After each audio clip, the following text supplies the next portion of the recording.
সবাইকে ধন্যবাদ, সব কিছুকে ধন্যবাদ। মানে এখনও পর্যন্ত যে আমি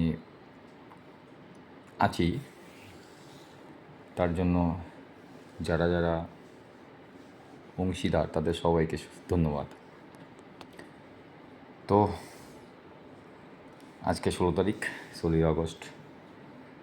যথারীতি ভিডিও করব ভেবে নিয়েছি, তাই করছি। আর তবে দেরি হয়ে গেল আজকে, একটু ভিডিও করতেও দেরি হয়ে গেলো, আপলোড করতেও দেরি হয়ে যাবে হয়তো। তো আজকেও বাড়িতে থাকার চেষ্টা আর কি। অ্যাকচুয়ালি কি, এনার্জি যে থাকে, সেই এনার্জিকে কনভার্ট বা ডাইভার্ট করার চেষ্টায় চলছি আর কি। এবার আমি চলছি বললে শুধু হবে না, ইউনিভার্সও হয়তো তার সাথে চলছে। কারণ আমি চলার সাথে সাথে যা লক্ষ্য করছি, ইউনিভার্সও চলছে সবার সাথে, তাই না? তো ওদের সাথেই চলতে হয় আর কি সব কিছু। তো ওদের সাথেই চলতে গিয়ে এই পথে আর কি। কারণ মন একাগ্র না হলে আর কি, একাগ্র বলতে এক বিন্দুতে না এলে আর কি, তাহলে অনেক সমস্যার সৃষ্টি হয়।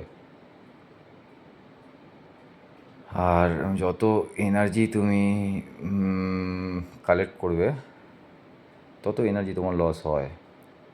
মানে সব এনার্জি, আমরা খাওয়ার যেটা খাচ্ছি তার থেকে এনার্জি তৈরি হচ্ছে, পরিশ্রম করলে সেই খাবার হজম হয়ে যাচ্ছে। মানে এনার্জির রূপ পরিবর্তন হয়, এনার্জি ডিস্ট্রয় হয়, এনার্জি আবার ক্যারি ফরওয়ার্ডও হয়। তাই সেই এনার্জিকে ডাইভার্ট করার চেষ্টায় চলছি আর কি। তো এটাতে শুধু চললে বললে হবে না, চেষ্টা করছি আর কি। চলছি বললে হবে না, চেষ্টা করছি। আর ওদের মানে প্রকৃতির সাহায্য ছাড়া তো সম্ভব না।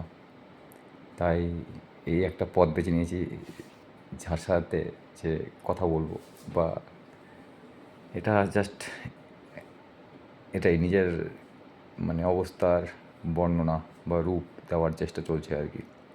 কারণ এক এক দিন এক একটা ঘটনা ঘটে, মাঝে মাঝে খুব অবাক লাগে এরকম ঘটনা ঘটছে যে, আর সব দেখি অবাক যে না, উপরের মহাকাশেও এই শক্তি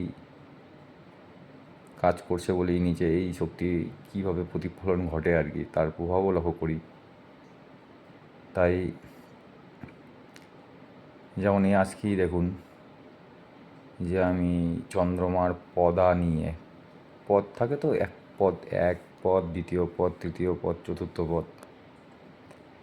তা চন্দ্রমা আজকে যেই পদাতে আছে, সেই পদা নিয়ে একটা মানে দেখছিলাম ভিডিও, তখন একটা ওখানে সাউন্ড থাকে আর কি, কোন পদার কী শব্দ, কোন পদার কী, কোথায় কী যাচ্ছে, নবাংশ কী, তা সব পদার একটা সাউন্ড থাকে। তা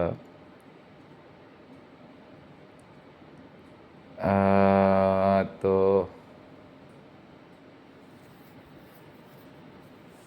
ওই যে সাউন্ডটা শুনছিলাম আর কি, তো সেইটাতে পদাতে ন ছিল, অক্ষরটা ন। তো অদ্ভুত ব্যাপার, আমি ওই দেখার পরে যে ফার্স্ট আমি যেই পোস্টটা দেখি আর কি, সেটা হচ্ছে নলি নিয়ে, গলার নলি নিয়ে। আরে বাপরে বাপ! ওর স্টার্টিং ছিল নলি মেম, মানে যাই হোক, নলি ন। আমি অবাক আর কি। এইভাবে কিছু কিছু জিনিস কী জানি, কী বলি আর, অবাকও লাগে, আবার ভাবি এগুলো কী বলবো। কমিউনিকেট করেছে প্রকৃতির সঙ্গে অনেকে, আগের লোকেরা হয়তো আমাদের সঙ্গেও প্রকৃতি কমিউনিকেট করার চেষ্টা করে, কিন্তু আমরা এত ভারী নিয়ে নিয়েছি জিনিস মনের মধ্যে, তাই ওনারা করে উঠতে পারেন না কমিউনিকেট, কারণ আমরা ওই প্রসেসের মধ্যেই নিই হয়তো বা। যাই হোক, এই প্রসেসের মধ্যে আসতে গেলে হয়তো মনের থেকে অনেক কিছু সরিয়ে নিতে হয় আর কি, তাহলেই সম্ভব হয়তো বা। তাই ওই পথেই আছি, চলছি, দেখি কতটা কী করতে পারি। আর আজকের দিনে এইটুকুনি, কালকে আবার গোটা দিনের ভিডিও নিয়ে, মানে গোটা দিনের তথ্য নিয়ে যা যা হলো আর কি, সেটা নিয়ে একটা অবশ্যই আবার ভিডিও করব। কারণ এই পথে চলছি যখন, আর ডেটগুলো মনে থাকবে, কোথায় কী হয়েছিল। আজকে সকালে বন্ধুদের ফোন এসেছিলো বেরোনোর জন্য, আমি বেরোবো না। তারপরে আবার ফোন করেছে যদিও, যাই হোক, তাই আমি বললাম ঠিক আছে তো থাম, আসছি। তাই আসলাম। আসার পরে ওদের সঙ্গে আধা ঘন্টার মতো কথাবার্তা, 15-20 মিনিটের মতো কথাবার্তা হলো আর কি। ওইটুকুনি বেরিয়েছিলাম, বেরোনো একদম বন্ধ করে দিয়েছি। যাই হোক, হলো। কারণ এনার্জি একটা বিশাল দামি জিনিস। যাই হোক, এখন বুঝতে পারছি বহুত পরে আর কি। যাই হোক, ওনারাই হয়তো দিচ্ছেন, তার জন্য বুঝতে পারছি। এটা কোনো সময় দেরি পড়ে বলে ব্যাপার নেই, কারণ যখন যার সময় তখন সেটাই হওয়ার কথা আর কি। এই তো বুঝছি আর কি পড়াশোনা করে এটাতে আর কি, বা এটা প্রকৃতির সঙ্গে সম্পর্ক করে স্থাপন করার চেষ্টা করছি, যে তাতে বুঝতে পারছি যে প্রকৃতির সময় একটা আলাদাই টাইম, ওর আলাদাই সময়, ওভাবেই চলছে আর কি যুগ যুগ ধরে। তো যাই হোক, এই হলো ঘটনা। তো আজকের মধ্যে এতটুকুনি, আবার কালকে দেখা হবে। টাটা, ধন্যবাদ সবাইকে, প্রকৃতিকেও ধন্যবাদ, চরম অসংখ্য অসংখ্য।